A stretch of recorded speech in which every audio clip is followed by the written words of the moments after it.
All right, boys, UFC 325 is officially concluded, and we're going to go through the results, compare them to my predictions, and see how we did. I think we did pretty good.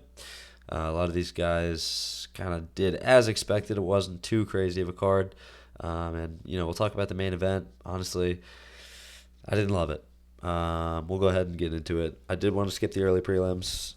Didn't really make a prediction on those, so we're just going to go ahead and skip them. Jonathan Mikalev, Oban Elliott. I went with Oban Elliott. The crafty vet, I thought he was going to get it done. I thought he was doing well, and then, slipped into the choke. Mikalev looked good. We'll see. I'm not too sure about what this leaves for the future of the welterweight division, but, we'll see. Mikalev could get into a nice little prospect position here. Moving on. Another one. Jacob Malkoun, Torres Finney.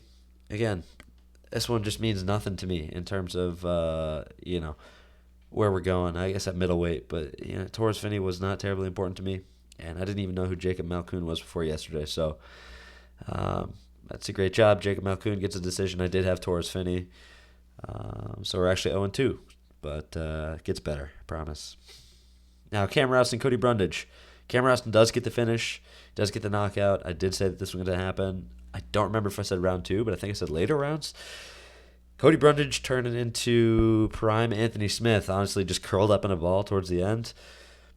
That was pretty brutal to watch, man. Honestly, that was pretty embarrassing. And I forget who it was, but DC probably is on the commentary going, man, he's not taking any damage. He's fine. He's fine to just sit here. I just spit.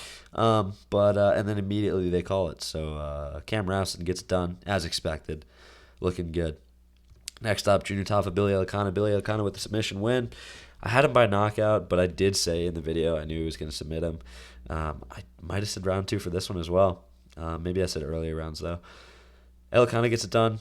Junior Tafa, let's get him out of here, man. Cut him from the UFC. I'm done with the Tafa brothers. The experiment is over. No more of these Islanders, man. They can't fight. It's over. Next up, Quillen Salkil, Jamie Malarkey. I thought he was going to go for a crazy knockout highlight, but Quillen Salkil does get it done by submission. I did have him by knockout, but I did say round 1 finish. So we're looking good so far. My cat's freaking out. Quillen Salkil goes for the choke instead. Honestly, he could have done whatever method of victory he wanted. Jamie Malarkey, as expected. I mean, like I said, this is a prelim fight, opening up the main card. So it's more of just a feature fight. Quillen gets an easy entry into the top 15. And we'll see, man. I see rumors about him going against Dariush coming up next. I can see it. I can smell it. You know what? Let's go with it. I like Quillen Salkil. I like these Australians. Good win, as expected. Looks like he got a performance of the night as well. Not bad.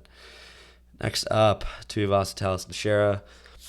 Just cut them both from the sport, man. Honestly, I'm done. Let's trim heavyweight down to 5 guys. I'm just so tired of these fucking guys, man. Did they make a promise before the fight to just not fight each other and push it to a decision? Did they both bet on it going over 2.5? This is just kind of embarrassing for the sport. Tuivasa hasn't won a fight in 6 fights. Whatever, man. I had Dallas and Teixeira win the fight, so that's great. But whatever. Now some action. Actually went to Rufi and Fiziev. Rufi gets it done. Big knockout win. Smoked him with a right, and then just followed up. Fiziev had a nice chin, but he just couldn't last forever after that big shot. Rufi gets it done. I believe I said decision.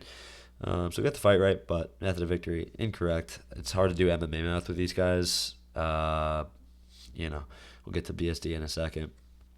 It's weird. Rufi gets it done. Another highlight reel added to it. I'm excited to see what he does, man. He's still a good prospect. Just because he loses to BSD doesn't mean you really fucking, flopped or got fraud checked. I mean, good win. Good win. Now we get to BSD. I called this shit perfectly, man.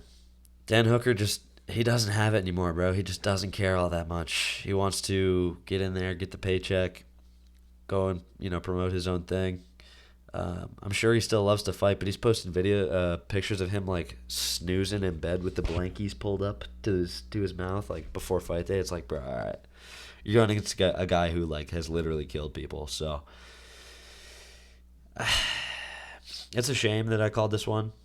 I wish I hadn't been exactly right. I wish I could have seen a Dan Hooker vintage performance, but man, it's just over for him. I mean, you know, it's sad to see, but BSD gets another good fight. Who knows, man? We might be seeing him versus Armin. Who knows what lightweight is? We got the event next weekend, Holloway and Charles rematch. Lightweight is just kind of a mess right now, so we'll see how this goes. But good win, Benoit Saint Denis getting it done as expected. Chalk it up now. Fight of the night, bro. All right, I'm gonna go off on this main event just a little bit, and I don't want to come off as a Volkanovski hater, because I'm not. I love Alexander Volkanovski, man. He's a great champion, respectful champion, obviously super. All right, my cat just fucking. I don't know what that was. Anyway. Where was I? Volkanovski, man, great fighter, great person, great champion. All around, everything's great. But anyone else kind of getting tired of the point fighting? Just me? I mean, every once in a while he'd throw. There wasn't really much of a follow-up.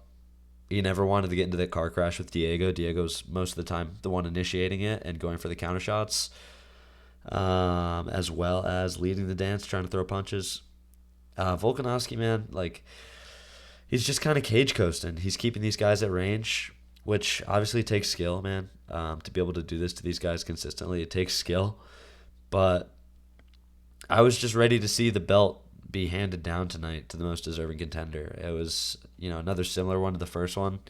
I didn't leave too satisfied, and, I guess when you're just doing this, like I said, just cage coasting, point fighting these guys, not diving in, not trusting your own chin at this point in your career, I think. I mean, we'll see. He's going to probably stay champion for a while. I can definitely see Gene Silva, going in there being wild and throwing a knockout punch on him, because his chin is weakened up, man. He got rocked a few times. He got dropped. But, good win for Volkanovski, man. That's great. I did not predict this one right. I had Diego Lopes.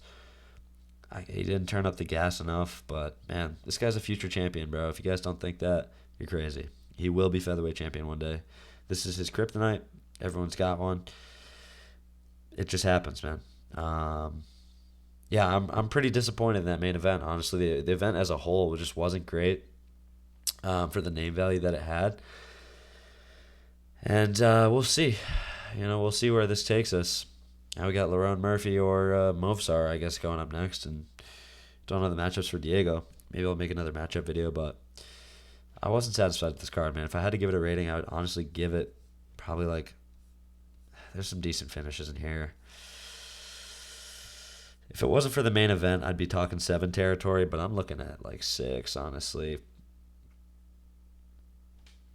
I don't know. I'm going to have to rewatch some of these fights, but that's it. I feel like I did pretty good on the predictions. I even got some of the methods right. That doesn't happen too often, so got to take them while we can get them.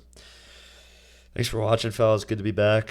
We'll see you in the next video for Charles and Max. That's what it is. All right.